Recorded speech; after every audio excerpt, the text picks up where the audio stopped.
Oke, assalamualaikum warahmatullahi wabarakatuh. Baik, di sini saya Winter Mas Miko akan mencoba menjawab soal final dari mata kuliah tafsir dan hadis. Baik, soal yang pertama adalah jelaskan dengan dalil 5 media pengajaran berdasarkan Al-Quran dan hadis Rasulullah SAW beserta contoh penggunaannya dalam pengajaran bahasa Inggris. Baik, yang pertama adalah media pembelajaran audio, di mana media pembelajaran audio adalah media yang hanya dapat didengar berupa suara dengan berbagai alat. Nah, dalam hal ini terdapat beberapa ayat yang memberikan keterangan adanya media pembelajaran audio di dalam Al-Quran. Di antaranya surat Al-Akhlaq ayat 96, surat Al-Isra ayat 17, Al-Ankabut ayat 29, Al-Muzammil ayat 73. Dan di sini saya akan coba menjelaskan dari ayat Al-Muzammil ayat 73, di mana bacalah kitabmu, cukuplah dirimu sendiri pada waktu ini sebagai penghisap terhadapmu. Nah, kata lain yang mengisyaratkan penggunaan media audio adalah menjelaskan asal kata kerja jelas, di antaranya terdapat di dalam surat Al-An'am ayat 6 dan 165, Al-Taubah ayat 9. Nah, berikut ini ayat At-Taubah ayat 9. Jika mereka bertaubat, mendirikan sholat dan menunaikan zakat, maka mereka itu adalah saudara-saudaramu seagama, dan kami menjelaskan ayat-ayat ini bagi kaum yang mengetahui. Kata lain yang mengisyaratkan penggunaan media audio adalah ceritakan. Asal kata cerita, di antaranya terdapat di dalam surat Al-Baqarah ayat 2. Dan selanjutnya di surat Yusuf ayat 12, lalu mereka berkata, apakah kamu menceritakan kepada mereka orang-orang mukmin apa yang telah diterangkan oleh Allah Subhanahu wa taala kepadamu? Nah, supaya dengan demikian mereka dapat mengalahkan hujjahmu di hadapan Tuhanmu. Nah, kata kerja bacalah, menjelaskan, dan ceritakan di atas tentunya akan menimbulkan bunyi atau suara sehingga dapat dipahami apa isi yang disampaikan, dan mungkin juga terdapat guru yang menyampaikan bahan pembelajaran, namun yang lebih ditekankan dari kata baca, menjelaskan, dan ceritakan adalah timbulnya suara yang dapat menyampaikan bahan pembelajaran. Seperti itu. Baik, masuk ke media pembelajaran visual. Media pembelajaran visual adalah seperangkat alat penyalur pesan dalam pembelajaran yang dapat ditangkap melalui indera penglihatan tanpa adanya suara dari alat tersebut. Nah, di dalam Al-Quran itu terdapat di surat Al-Baqarah ayat 2. Nah, yang berbunyi, dan dia mengajarkan kepada Adam nama-nama benda-benda seluruhnya, kemudian mengemukakannya kepada para malaikat, lalu berfirman, sebutkanlah kepadaku nama benda-benda itu jika kamu memang benar orang-orang yang benar. Nah, dari ayat tersebut Allah mengajarkan kepada Nabi Adam alaihissalam nama-nama benda seluruhnya yang ada di bumi. Kemudian Allah memerintahkan kepada malaikat untuk menyebutkannya, yang sebenarnya belum diketahui oleh para malaikat. Nah, benda-benda yang disebut oleh Nabi Adam alaihissalam diperintahkan oleh Allah Subhanahu wa taala tentunya telah diberikan gambaran bentuk oleh Allah Subhanahu wa taala. Dalam hadis juga terdapat yang dimana digunakan untuk menandakan adanya penggunaan media visual.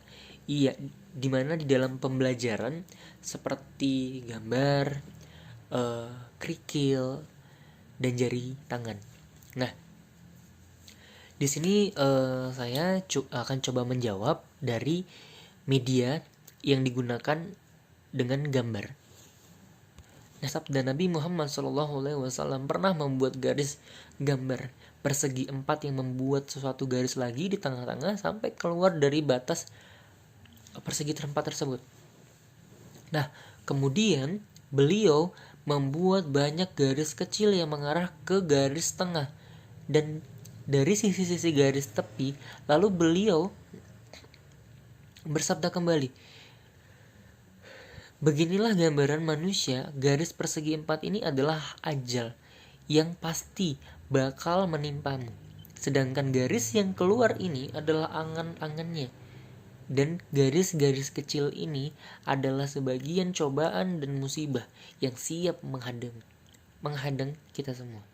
Nah, jika ia terbebas dari cobaan yang satu, pasti akan tertimpa cobaan yang lainnya. Nah, selanjutnya, jika ia terbebas dari cobaan yang satunya lagi, pasti akan tertimpa cobaan lainnya. Nah, Nabi Muhammad SAW juga menjelaskan garis lurus yang terdapat di dalam gambar adalah manusia. Gambar 4 persegi yang melingkarinya adalah ajalnya. Satu garis lurus yang keluar melewati gambar merupakan harapan dan angannya, sementara garis-garis kecil yang ada di sekitar garis lurus dalam gambar adalah musibah yang selalu menghadang manusia dalam kehidupan di dunia. Dalam gambaran ini, Nabi Muhammad SAW menjelaskan tentang hakikat kehidupan manusia yang memiliki harapan, angan-angan, dan cita-cita yang jauh ke depan untuk menggapai segalanya. Rasulullah SAW menginginkan di dalam kehidupan yang fana ini dan ajal yang mengelilingi ini, yang selalu mengintainya setiap saat, sehingga membuat manusia tidak mampu menghindari dari lingkaran ajalnya. Dan sementara itu di dalam kehidupannya, manusia selalu menghadapi berbagai musibah yang mengancam eksistensinya. Jika ia dapat terhindar dari satu musibah lainnya siap menghadang. Dan begitu terus. Dimana artinya setiap manusia tidak mampu menduga atau menebak kapan ajal tersebut akan menjemputnya. Yang dimana secara tidak langsung Nabi Muhammad SAW memberikan nasihat pada mereka untuk tidak sekedar melamun, berangan-angan panjang saja tanpa realisasi atau merealisasikannya, dan mengajarkan pada mereka untuk mempersiapkan diri menghadapi kematian. Hadis ini menunjukkan kepada kita betapa Rasulullah SAW seorang pendidik yang sangat memahami metode yang baik di dalam menyampaikan pengetahuan kepada manusia. Beliau menjelaskan suatu informasi melalui gambar agar apa? Agar lebih mudah dipahami dan diserap oleh akal dan jiwa manusia. Baik, di sini saya akan coba menjawab media selanjutnya adalah menggunakan jari jemari atau jari tangan. Rasulullah SAW bersabda, barang siapa memelihara 2 anak perempuan sampai balik, maka pada hari kiamat dia datang bersamaku. Beliau menggenggam jemarinya. Di dalam hadis di atas, Nabi Muhammad SAW menjelaskan tentang keistimewaan orang yang menyentuni atau memelihara 2 anak perempuan dengan menggunakan jari tangan beliau. Nabi Muhammad SAW menggenggamkan jemarinya untuk memberikan penekanan tertentu, sehingga dapat dipahami bahwa jika orang yang memelihara 2 anak perempuan hingga ia tumbuh dewasa atau sudah bisa menikah, maka kelak hari kiamat dia akan dekat dengan Nabi Muhammad SAW. Dari penjelasan mengenai hadis tersebut dapat diperbaharui bahwa ketika baginda Rasulullah SAW menjelaskan tentang ajarannya, beliau menggunakan media yang variatif dan komunikatif yang disesuaikan dengan kondisi pada saat itu. Oke, baik, yang selanjutnya adalah menggunakan media kerikil. Nah, di mana berisi pengertian di dalamnya ialah Rasulullah SAW telah menceritakan kepada kami Muhammad bin Ismail dan telah memberi kabar kepada kami Khalid bin Yahya, telah menceritakan kepada kami Bashir ibnu al-Muhajir, telah memberikan kabar kepada Abdullah bin Buraidah dari ayahnya. Beliau berkata, baginda Rasulullah SAW bertanya kepada para sahabat, tahukah kalian semua apakah sesuatu ini? Rasulullah SAW sambil melemparkan 2 kerikil, para sahabat menjawab, Allah dan Rasulnya lah yang lebih tahu. Kemudian Rasulullah SAW bersabda, sesuatu ini adalah angan-angan dan ini adalah ajal. Abu Isa berkata, ini hadis Hasan yang nampaknya asing Hadis di atas menjelaskan bahwa suatu ketika Rasulullah Shallallahu Alaihi Wasallam bertanya kepada para sahabat tentang dua benda yang beliau pegang lalu melemparkannya, namun sahabat menjawab, hanya Allah dan Rasulnya yang tahu. Beliau menjawab, dua benda ini itu adalah kerikil sebagai salah satu media dan pendidikan yang diajarkan oleh Rasulullah Shallallahu Alaihi Wasallam dengan mengumpamakan dua kerikil ini dan bagaimana angan-angan dan ajal seseorang. Maksudnya angan-angan di sini adalah kehidupan manusia di dunia dan ajal ini adalah kematian atau ajal seseorang. Dua hal tersebut tidak dapat dipisahkan seperti halnya dua sisi mata uang. Keduanya sudah menjadi kodrat dari Allah Subhanahu wa taala dalam menentukan jalan kehidupan dan ajal manusia. Dalam hadis ini juga dapat dipahami bahwa baginda Rasulullah SAW menggunakan dua kerikil itu sebagai media pembelajaran untuk memberikan tanda peringatan bagi umat manusia bahwa kehidupan tidak hanya sekali saja, tetapi masih ada kehidupan lain setelah kehidupan di dunia ini. Nah, sehingga peran media di dalam pembelajaran adalah sangat membantu untuk mencapai tujuan dari pendidikan itu sendiri. Oke, baik, masuk ke media pembelajaran berbasis teknologi. Cikal bakal tentang penggunaan teknologi dalam komunikasi, termasuk komunikasi di dalam pembelajaran, di mana hal ini diungkapkan dalam surat An-Nahl ayat 27, yaitu tentang cerita Nabi Sulaiman dan Ratu Balqis. Nah, di mana yang berbunyi, pergilah dengan membawa suratku ini, lalu jatuhkan kepada mereka. Kemudian berpalinglah dari mereka, lalu perhatikanlah apa yang mereka bicarakan.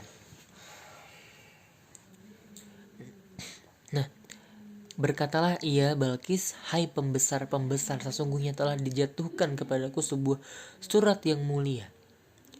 Nah, sesungguhnya surat itu dari Sulaiman dan sesungguhnya isinya dengan menyebut nama Allah Subhanahu wa taala dan Maha Pemurah lagi Maha Penyayang. Nah, di dalam tafsir Jalalain disebutkan bahwa pergilah membawa suratku ini lalu jatuhkan kepada mereka, tanda kutip, Ratu Balqis dan kaumnya. Nah, kemudian pergilah dari mereka dengan tidak terlalu jauh dari mereka. Lalu perhatikan apa yang mereka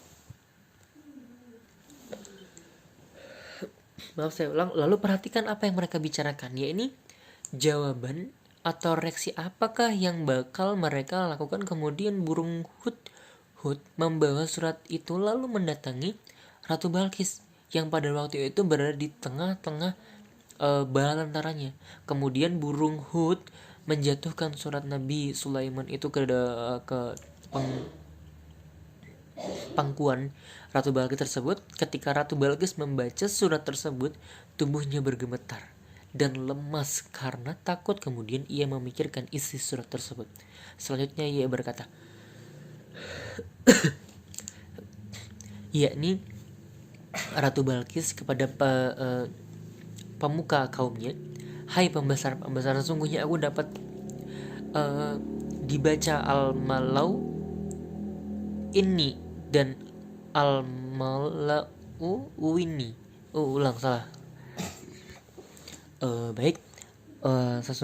Dapat dibaca al-malau ini dan al-malau wini, yakni bacaan secara tahkid dan tashil.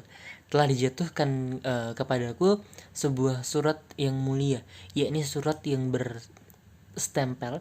Sesungguhnya surat itu dari Sulaiman dan sesungguhnya isinya, kandungan isi surat itu dengan menyebut nama Allah Subhanahu wa taala yang Maha Pemurah lagi Maha Penyayang. Nah, dari potongan cerita Nabi Sulaiman dan Ratu Bilqis tersebut terjadi teknologi komunikasi yang dimana canggihnya pada masa itu Nabi Sulaiman menggunakan seekor burung, yaitu burung hudhud, untuk menyampaikan pesan dalam bentuk surat yang disampaikan kepada Ratu Balqis. Nah, sehingga yang disampaikan dapat diterima dengan baik sampai pada tujuan yang dikehendaki. Bahkan Nabi Sulaiman telah perlihatkan teknologi yang canggih ini di istananya. Ya Allah yang Allah Subhanahu wa taala abadikan pada ayat berikut surat An-Nahl ayat 27, dikatakanlah kepadanya, masuklah ke dalam istana, maka tatkala dia melihat lantai istana itu, dikiranya kolam air yang besar, dan disingkapkannya kedua betisnya. Berkatalah Sulaiman, sesungguhnya ia adalah istana licin terbuat dari kaca. Dan berkatalah Balkis, ya Tuhanku, sesungguhnya aku telah berbuat zalim terhadap diriku, dan aku berserah diri bersama Sulaiman dan kepadamu, Allah Subhanahu wa taala, Tuhan semesta alam. Nah, di sini Nabi Sulaiman telah memperkenalkan istananya dengan berbagai kecanggihan pada saat itu. Hal ini merupakan salah satu daya tarik di dalam teknik komunikasi agar dapat berjalan dengan baik, sehingga Ratu Balkis dapat tertarik dan merasa nyaman berada di istana Nabi Sulaiman. Akhirnya beliau menjadikan Ratu Balkis sebagai istrinya. Nah, sehubungan dengan halnya dengan proses pembelajaran yang juga merupakan salah satu bentuk komunikasi yang berada di wilayah pendidikan, di mana penggunaan media burung hudhud oleh Nabi Sulaiman dalam menyampaikan surat kepada Ratu Balkis merupakan implementasi teknologi pada masa itu. Nah, sebab dengan penggunaan burung tersebut dapat membuat proses komunikasi lebih efektif. Itu sebab dengan penggunaan burung tersebut dapat membuat proses komunikasi lebih efektif dan efisien. Bahkan di dalam pertemuan keduanya difasilitasi dengan sarana dan prasarana yang menggunakan teknologi canggih. Nah, sehingga dapat membuat suasana nyaman dan kondusif. Dengan demikian dalam pembelajaran seharusnya juga dapat menggunakan media yang dapat memperlancar komunikasi di dalam prosesnya, dan menggunakan sarana di mana dapat membuat peserta didik nyaman sehingga pembelajaran dapat tercapai tujuan secara maksimal. Baik, kita akan masuk ke soal kedua. Jelaskan dengan dalil 5 hal yang perlu diperhatikan dalam memberikan evaluasi kepada siswa berdasarkan ayat dan hadis tarbawi yang telah dipelajari. Nah, di sini saya akan coba menjelaskan mengenai berdasarkan ayat, di mana yang berbunyi, apakah manusia itu mengira bahwa mereka dibiarkan saja mengatakan kami telah beriman, sedangkan mereka tidak diuji oleh Allah Subhanahu wa taala lagi dan lagi. Nah, dan sesungguhnya kami telah menguji orang-orang yang belum sebelumnya mereka, maka sesungguhnya Allah mengetahui orang-orang yang benar dan sesungguhnya Dia mengetahui orang-orang yang berdusta. Nah, ataukah orang-orang yang mengerjakan kejahatan itu mengira bahwa mereka akan luput dari azab Allah Subhanahu wa taala. Nah, amatlah buruk apa yang mereka tetapkan itu. Nah, barang siapa yang berharap pertemuannya kepada Allah Subhanahu wa taala, maka sesungguhnya waktu yang dijanjikan oleh Allah itu pasti datang, dan Dialah yang Maha mendengar lagi Maha mengetahui. Nah, dan barang siapa yang berjihad, maka sesungguhnya jihadnya itu adalah untuk dirinya sendiri. Sesungguhnya Allah benar-benar Maha Kaya, tidak memerlukan sesuatu dari semesta alam. Nah, dan orang-orang yang beriman dan beramal setelah benar-benar akan kami hapuskan dari mereka dosa-dosa mereka, dan benar-benar akan kami beri mereka balasan yang lebih baik dari apa yang mereka kerjakan. Nah, dalam surat Al-Baqarah ayat 155, ujian untuk membuktikan tingkat keimanan dan kesabaran seseorang, yaitu yang pertama adalah ayat 155, dan sesungguhnya akan kami berikan cobaan kepadamu dengan sedikit ketakutan, kelaparan, kekurangan harta, jiwa, dan buah-buahan, dan berikanlah berita gembira kepada orang-orang yang sabar. Dan ayat 156 yang berbunyi, yaitu orang-orang yang apabila ditimpa musibah mereka mengucapkan inna lillahi wa inna ilaihi rajiun. Ayat 157, mereka itulah yang mendapatkan keberkatan yang sempurna dan rahmat dari Tuhan mereka, dan mereka itulah orang-orang yang mendapatkan petunjuk oleh Allah Subhanahu wa taala. Baik, selanjutnya mengenai malaikat pengawas yang mencatat semua amal. Nah, dengan cara ini dijelaskan, dan sesungguhnya kami telah menciptakan manusia dan mengetahui apa yang dibisikkan oleh batinnya, dan kami lebih dekat kepadanya daripada urat lehernya sendiri. Nah, yaitu ketika dua orang malaikat mencatat amal perbuatan seseorang duduk di sebelah kanan dan yang lain duduk di sebelah kiri. Nah, tiada suatu ucapan pun yang diucapkan melainkan ada di dekatnya malaikat pengawas yang selalu hadir. Pentingnya untuk memperkenalkan bagaimana sebagai umat manusia, semata-mata kita hanyalah hamba Allah, yang dimana segala perbuatan itu pasti akan dicatat oleh para malaikat-malaikatnya. Nah, masuk lagi kita ke dalam hadis di mana ujian untuk mengevaluasi kekayaan peserta didik itu, Ibnu Amr berkata, Rasulullah Shallallahu Alaihi Wasallam menguji kemampuanku berperang kepada hari perang Uhud. Ketika aku berusia 14 tahun lalu, beliau tidak mengizinkanku dan beliau mengujiku kembali pada hari perang Khandaq ketika aku berusia 15 tahun, lalu beliau mengizinkanku. Nah, evaluasi amal dan niat sekaligus, dimana dengan sesungguhnya Allah Azza wa Jalla menulis semua kebaikan dan keburukan. Barang siapa berkeinginan berbuat kebaikan lalu dia tidak melakukannya, Allah Azza wa Jalla menulis di sisinya pahala satu kebaikan sempurna untuknya. Jika dia berkeinginan berbuat kebaikan lalu ia melakukannya, Allah menulis pahala 10 kebaikan sampai 700 kali, sampai berkali-kali lipatnya banyaknya. Barang siapa berkeinginan berbuat keburukan lalu dia tidak melakukannya, Allah Azza wa Jalla menulis di sisinya pahala satu kebaikan sempurna untuknya. Jika dia berkeinginan berbuat keburukan lalu dia melakukannya, Allah Azza wa Jalla menulis satu keburukan saja. Nah, Allah mengevaluasi amal manusia bukan yang lain. Nabi Shallallahu Alaihi Wasallam bersabda, sesungguhnya Allah tidak melihat bentuk kamu dan harta kamu, tetapi dia melihat hati kamu dan amal kamu. Nah, itu penjelasan dari materi soal nomor 2. Selanjutnya kita akan masuk ke soal yang nomor 3 mengenai jelaskanlah karakteristik peserta didik yang digambarkan Rasulullah Shallallahu Alaihi Wasallam berdasarkan kemampuan menyerap ilmu dan semangat belajar.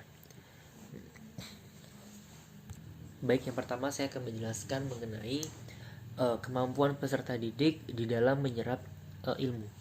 Nah, dari Abu Musa pernah berkata, Rasulullah SAW bersabda, perumpamaan hidayah dan ilmu yang Allah utuskan, aku karenanya bagaikan hujan yang turun ke tanah. Ada tanah yang subur, ia dapat menerima air dan menumbuhkan tanaman dan rerumputan yang banyak. Di antaranya ada yang tandus, yang dapat menahan air sehingga dengan izin Allah memberikan manfaat kepada manusia sehingga mereka dapat diminum, menyirami dan bercocok tanam daripada. Dan di antaranya ada yang mengenal tanah yang licin, tidak dapat menahan air dan tidak dapat menumbuhkan tanaman. Demikian itu perumpamaan orang yang mengkaji agama Allah Subhanahu wa taala dan memanfaatkannya apa yang aku diutus oleh Allah Subhanahu wa taala karenanya, sehingga ia mengetahui dan mengajarkan. Dan perumpamaan orang yang tidak peduli dengan tidak belajar dan mengajar dan tidak menerima petunjuk oleh Allah Subhanahu wa taala yang aku diutus karenanya. Baik, selanjutnya kita akan masuk bersemangat untuk menuntut ilmu dari Abu Waqid al-Laifsi di mana bahwasanya Rasulullah Shallallahu Alaihi Wasallam selalu pada suatu ketika sedang duduk di masjid bersama para sahabatnya, tiba-tiba datang 3 orang dan 2 diantaranya menuju Rasulullah Shallallahu Alaihi Wasallam. alaihi, dan yang seseorang lagi pergi begitu saja. Kedua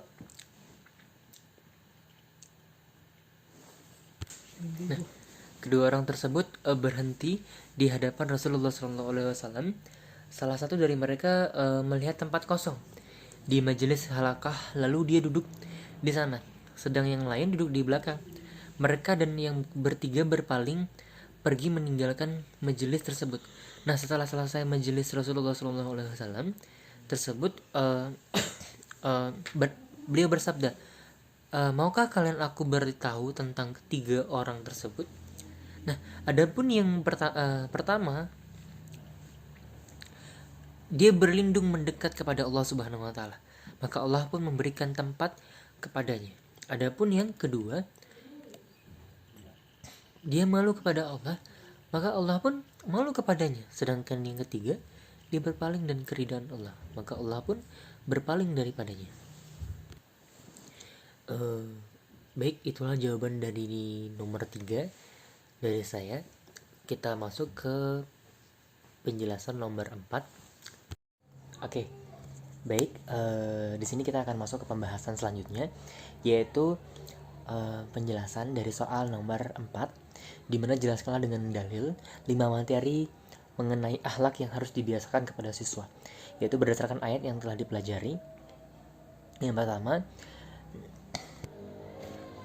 pertama ialah Al-Quran. Terdapat di surat Al-Luqman ayat 18-19, di mana larangan bersikap sombong dan meninggikan suara, yaitu saya coba membacakan dari ayat 18.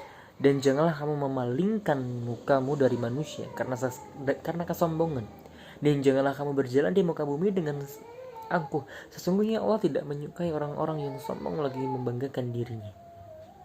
Nah, ayat ke-19, dan sederhanakanlah kamu dalam berjalan, dan lunakkanlah suaramu sesungguhnya seburuk-buruknya suara keledai. Nah, maksudnya seburuk-buruknya suara keledai tersebut, ketika kamu berjalan janganlah terlampau cepat ataupun terlampau lambat. Nah, kita masuk lagi ke surat selanjutnya, surat Al-Hujurat. Larangan menghina, buruk sangka dan bergunjing. Wahai orang-orang yang beriman, janganlah satu kelompok dari kaum lelaki mencemooh dan merendahkan kelompok kaum lelaki yang lain.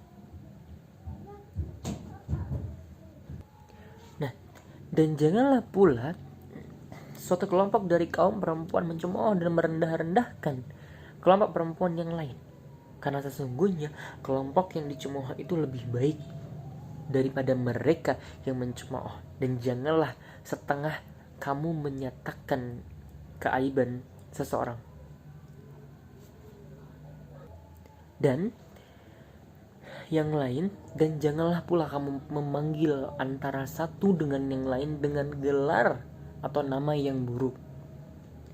Larangan-larangan yang tersebut menyebabkan orang yang melakukannya menjadi fasik, maka amatlah buruknya sebutan nama fasik tersebut. Nah, kepada seseorang sesudah ia beriman, dan ingatlah siapa yang tidak bertaubat kepada kejalan Allah Subhanahu wa taala daripada perbuatan fasiknya, maka merekalah orang-orang yang zalim.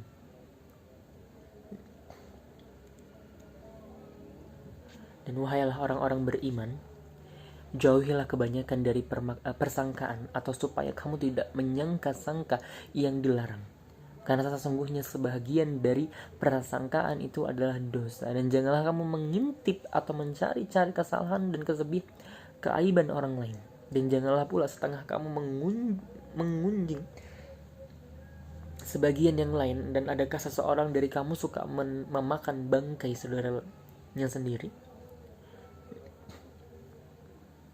Dan jika demikian keadaan mengunjing, maka sudah tentu kamu jijik kepadanya. Oleh itu, patuhilah larangan-larangan yang tersebut dan bertakwalah kamu kepada Allah Subhanahu wa taala. Sesungguhnya Allah penerima taubatan lagi Maha Pengasih. Baik, selanjutnya kita masuk ke dalam hadis, di mana larangan saling iri dan membenci serta perintah mempererat persaudaraan Yang pertama dari Abu Hurairah berkata, Rasulullah Shallallahu Alaihi Wasallam pernah bersabda, janganlah saling mendengki, janganlah saling bertengkar, janganlah saling marah, janganlah saling membelakangi, dan janganlah kalian memperjualbelikan barang yang sedang diperjualbelikan atau ditransaksikan oleh saudara kalian.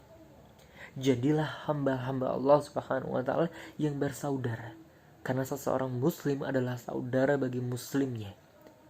Tidak boleh menzalimi, tidak boleh menipunya, dan tidak boleh menghinanya.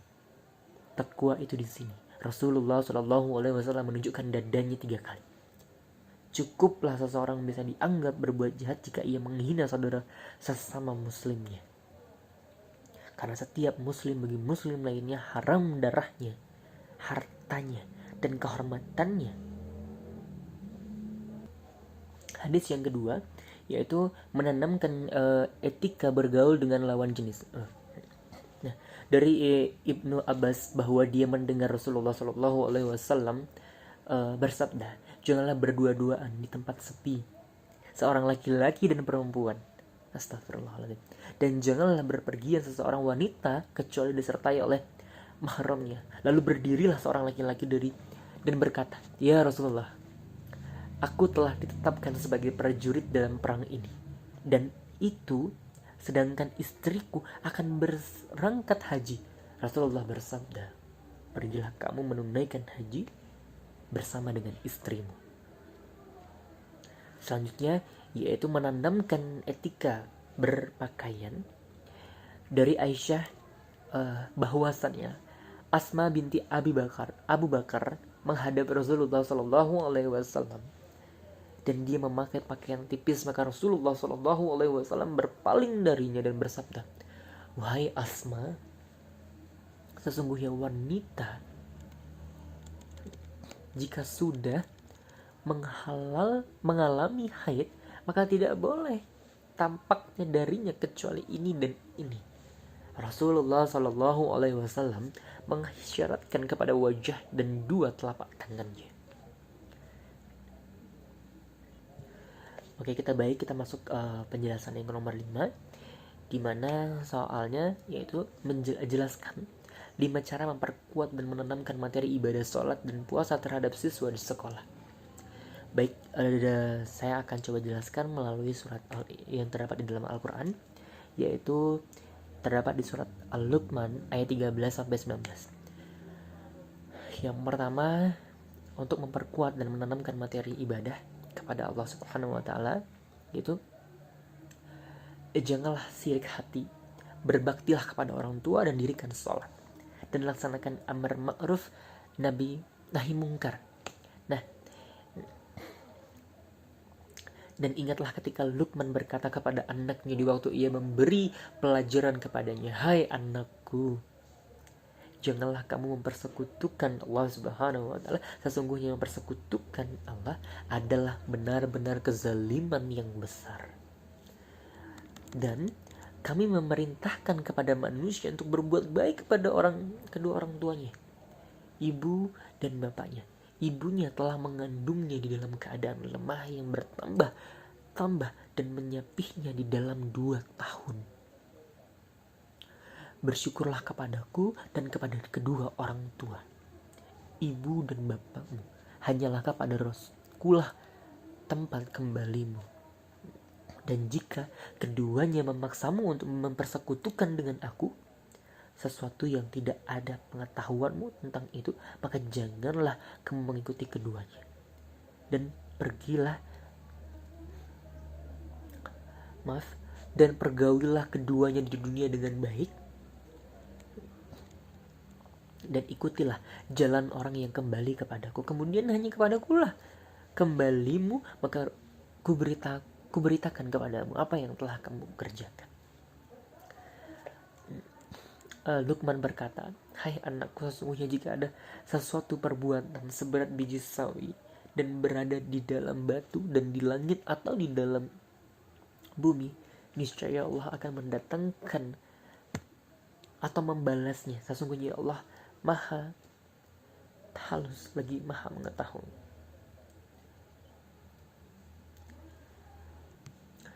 Dan hai anakku, dirikanlah sholat dan suruhlah manusia mengerjakan yang baik dan cegahlah mereka dari perbuatan yang mungkar, dan bersabarlah terhadap apa yang menimpa kamu. Sesungguhnya yang demikian itu termasuk hal-hal yang diwajibkan oleh Allah Subhanahu wa taala.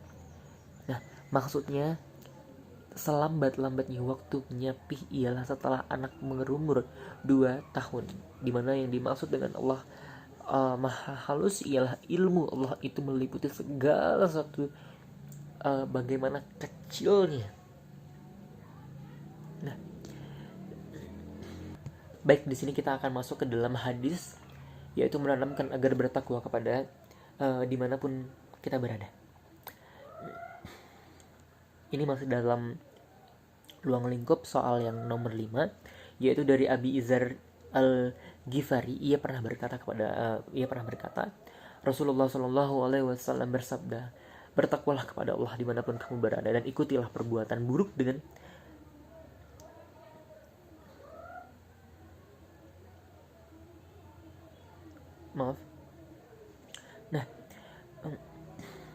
saya ulangi lagi.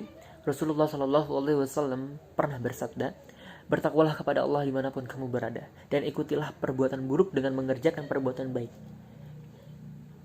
Dan ikutilah perbuatan baik dengan mengerjakan perbuatan baik, maka pahala perbuatan baik itu akan menghapus dosa-dosa perbuatan buruk tersebut. Dan perlakukanlah manusia dengan akhlak yang baik. Dan selanjutnya adalah mengajarkan agar meminta hanya kepada Allah dan meyakini takdir. Dan Ibnu Abbas ia berkata, aku berada di belakang Rasulullah Shallallahu Alaihi Wasallam pada suatu hari, lalu beliau bersabda, nah aku ajarkan kepadamu beberapa untayan kalimat. Jagalah Allah niscaya Dia akan menjagamu. Jagalah Allah niscaya kamu akan mendapatinya di hadapanmu. Dan jika engkau hendak meminta, maka mintalah kepada Allah. Dan jika engkau memohon pertolongan, maka mohonlah pertolongan kepada Allah Subhanahu wa taala. Ketahuilah, seandainya seluruh umat bersatu untuk memberimu satu keuntungan, maka hal itu tidak akan kamu peroleh selain apa yang telah ditetapkan oleh Allah untukmu. Dan seandainya seluruh umat bersatu untuk melakukan sesuatu yang membahayakanmu, maka tidak akan bisa membahayakanmu kecuali apa yang telah Allah tetapkan untukmu. Pena telah diangkat dan lembaran-lembaran telah kering. Selanjutnya, yaitu memerintahkan untuk menunaikan ibadah wajib. Dari Abu Hurairah bahwa seorang Arab Badui datang kepada Rasulullah Shallallahu Alaihi Wasallam. Maka ia berkata, wahai Rasulullah, tunjukkan kepadaku sebuah amal yang jika aku melakukannya maka aku bisa masuk ke dalam surganya Allah. Nah, Rasulullah Shallallahu Alaihi Wasallam bersabda, beribadahlah kepada Allah dan janganlah mempersekutukan dengan apapun. Dirikan sholat, wajib tunaikan zakat, wajib berpuasa di bulan Ramadan, bulan yang penuh dengan kesucian. Ya, ia berkata, demi zat yang jiwaku ada dalam genggamannya, aku tidak akan menambahkan dari amal ini selamanya dan tidak akan aku kurangi ketika orang tersebut telah pergi. Rasulullah Shallallahu Alaihi Wasallam bersabda, siapa yang ingin melihat lelaki ahli surga, maka lihatlah lelaki itu.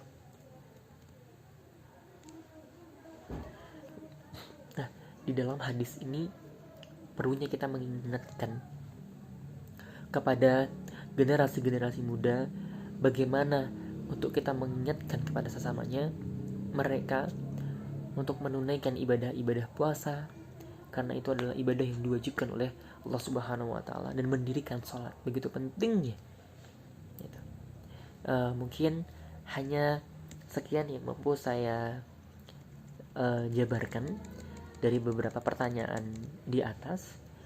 Mohon maaf jikalau ada kekurangan ataupun salah-salah kata dalam pengucapan kalimat. Saya hanyalah manusia biasa yang tak luput dari kesalahan, dan mohon maaf jika sekali lagi mohon maaf jika ada salah kata. Baik, terima kasih. Assalamualaikum warahmatullahi wabarakatuh.